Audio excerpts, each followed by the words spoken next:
Sénégal web c'est le Sénégal dans le web jox leen xibaar yu wér te wóor ci anam yu gaaw ñu seet ko seetatal ko Sénégal web c'est le Sénégal dans le web. sëñ maa ngi lay nuyu. waaw ñu ngi lay fay soxna. gis nañ ne yéen a ngi Guédé ngeen xëy teel a voté si tey jàngat yi lan la.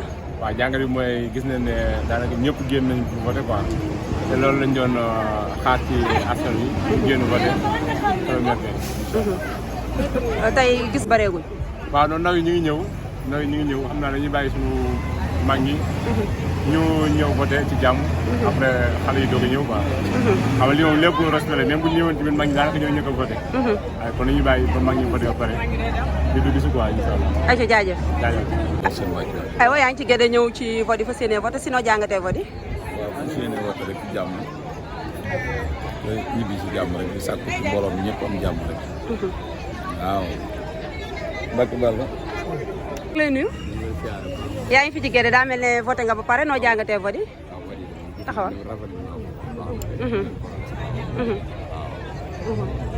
voté nga ci jàmm sàmmul benn jafe-jafe.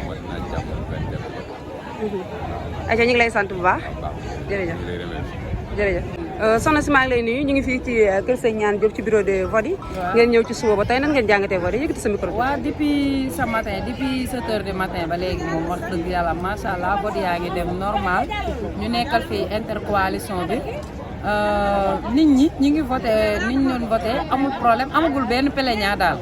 waaye nag ñun ñu ngi toog vigilance di xool lu baax li nit ñi def parce que am na ñoo xam ne ñu ngi fii ñëw di jéem a jënd nit ñi ak a korop te loolu ñun duñ ko seetaan parce que doo liggéey ba heure bii ngay bàyyi ñeneen di ko ñëw di jariñoo waaye nag ñu ngi xool lu mu mën a dekk bureau yi yëpp ñu ngi koy xool di wër di def tour di ñëwaat di baagante di xool bi bureau boo xëy na nii benn am na lenn lu fa nar a rëq wala problème ñun dinañ ko régler ak niñ ko war a régler bàyyeekoo ñi nga xam ne ñoo fi nekk di toppatoo vote yi waaye nit ñaa ngi voté ñi ngi gindi nit ñi ku ci ñëw sax soo xamul bureau bi nga war a voté ñun responsable yi dinañ fexe ba nga dem ci bureau bi nga war a voté te du am problème bu dee keneen koo xam ne dañ ko war a orienté tamit dinañ def le tout pour orienté la ba fi nga war a nekk dinañ la jox oto orienté la fii di Kër Sëñ Ñaan daal maa ngi waxal askan bi ci kàddu intercoalition bi di wax ne comme ma la ko waxee rek ci commencement bi ñi ngi liggéey normal nit ñaa ngi li amul benn problème amagu fi. gis naa ne nit ñi bu voté si nañ daal nit ñaa ngi voté si waaw nit ñi ñi ngi génn di ñëw